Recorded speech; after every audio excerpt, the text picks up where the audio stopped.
주의! 주식아리의 투자 정보는 투자 판단에 참고만 하시기 바랍니다. 투자 결정은 자기 자신이 하는 것이며 투자에 대한 책임은 투자자 본인에게 있습니다. 안녕하세요. 주식아리입니다. 오늘 2020년 12월 24일입니다. 코로나 환자가 연일 1000명 이상씩 나오고 있습니다. 이에 정부는 5인 이상 사적인 모임을 금지시켰죠.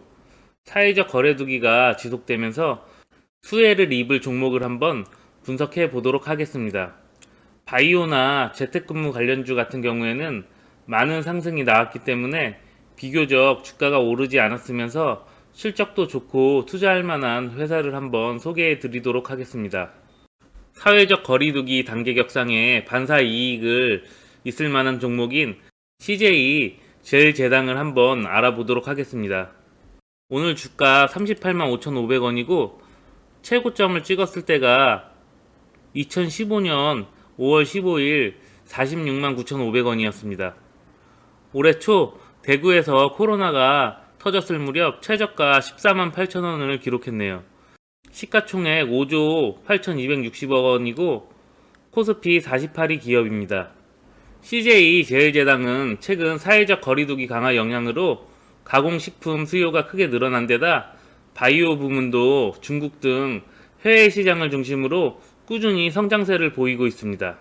온라인 채널을 중심으로 가공식품과 간편식품 매출이 크게 늘어나고 있고 식품 부문 매출에서 해외 비중이 올해 39%, 내년 48%에 이르는 등 해외 시장에서도 꾸준한 성장세가 이어지고 있습니다. CJ 제일제당 바이오 부문도 중국과 베트남 등 해외 시장을 중심으로 성장세를 이어가면서 실적 증가에 기여하고 있죠. 재무제표 한번 보도록 할게요. CJ 제일제당의 매출액을 보시면 2017년도 약 16조 원, 2018년도 18조, 2019년도 22조, 2020년 3분기 연결 매출 기준 24조 원이 나오고 있고 영업이익률도 꾸준히 증가하고 있는 편입니다.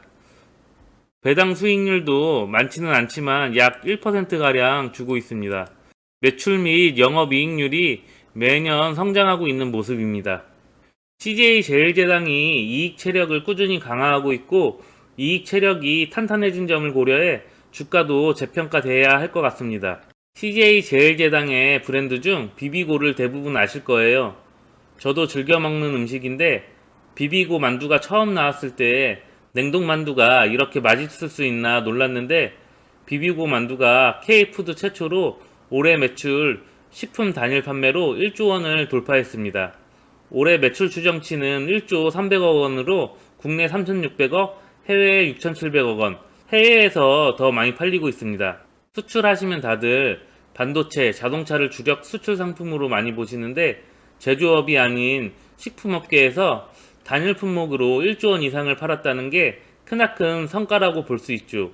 국가별 매출을 보면 미국이 4,200억으로 가장 많고 그 다음 중국 1,600억, 일본 650억, 유럽 180억, 베트남 160억 원의 매출이 기록되고 있죠.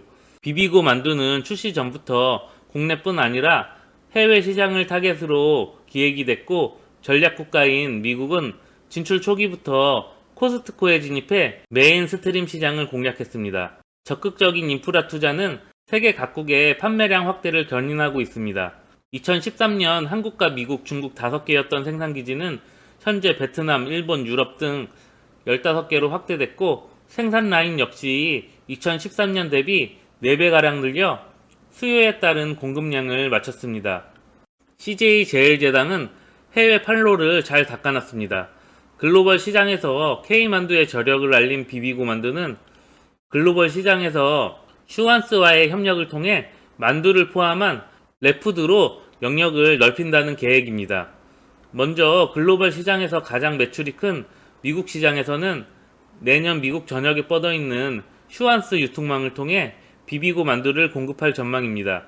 슈완스의 아시아 디저트 브랜드인 파고다와 협업해 라인업 역시 만두는 물론 스프링롤, 짜조 등과 같은 랩푸드로 확대할 계획입니다.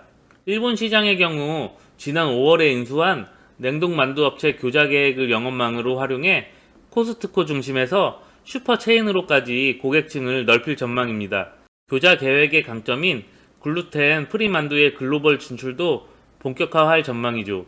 이 밖에도 유럽 시장에서는 소득 수준이 높은 스칸디나비아, 베네룩스 3국의 신규 진출과 함께 기업 간 거래도 적극적으로 확대해 한식 만두의 저변을 확대할 계획입니다. CJ 제일제당은 비비고 만두에 대한 연구 개발도 더욱 강화하고 있습니다.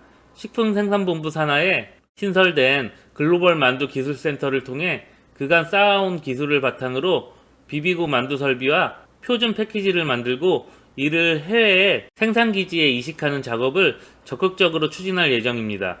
전 세계에서 판매되는 비비고 만두의 막가 품질을 표준화할 계획입니다. CJ 제일제당 관계자는 비비고 만두 출시와 함께 꿈꿨던 전 세계인들의 주 1회 한국 음식을 즐기는 비전이 실제화되고 있고 앞으로도 글로벌 시장에 비비고 만두를 더욱 널리 알리는 것은 물론 만두를 잇는 차세대 K푸드가 탄생할 수 있도록 노력할 것이라고 밝혔습니다. 또한 CJ 제일제당은 아프리카 돼지열병으로 급감했던 중국 돼지 사육도 수가 회복되면서 사료용 아니모산을 생산하는 CJ 제일제당이 큰 수혜를 볼 것으로 전망됩니다. 아프리카 돼지열병 이후 급감했던 중국 돼지 사육도 수의 회복세가 빨라지면서 중국 전체 사료 생산량은 올해 7월 이후 전년 대비 10% 성장세가 지속되고 있습니다. 특히 2018년까지 중국 사료 생산량에서 큰 비중을 차지했던 양돈 사료 중심으로 생산량이 급증하고 있습니다. 지난 7월부터 중국 양돈 사료 생산량은 전년 대비 30% 이상의 고성장세를 지속하고 있죠. 지난 9월 양돈 사료 생산량은 2018년 월 평균 생산량에 근접한 상황이고 중장기적으로 배합 사료에 첨가되는 사료용 아미노산 수요 강세가 전망되는 이유입니다.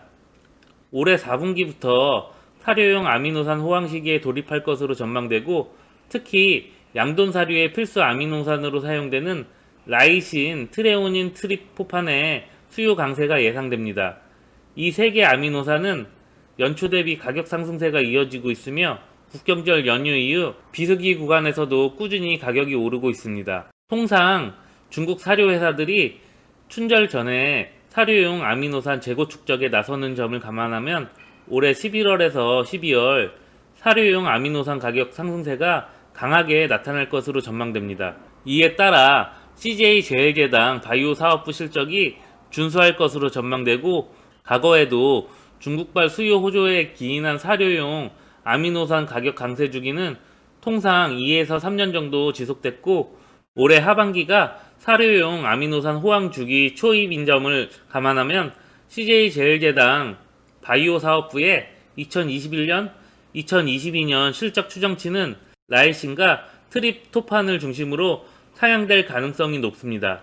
최근 중국 외식 경기 회복으로 핵산 수요도 살아난 조짐을 보이고 있고 핵산은 CJ 제일제당 바이오 사업부에서 이익 기여도가 가장 높은 제품이고 지역별로도 중국 매출이 비중이 가장 높은 편입니다. 중국 외식 경기 회복은 CJ 제일제당의 핵산 판가와 판매량 회복에 긍정적으로 작용할 것 같습니다. 키움증권은 CJ 제일제당에 대해 투자 의견 매수와 목표 주가 61만원을 유지하고 음식류 업종 최수혜주로 보고 있습니다.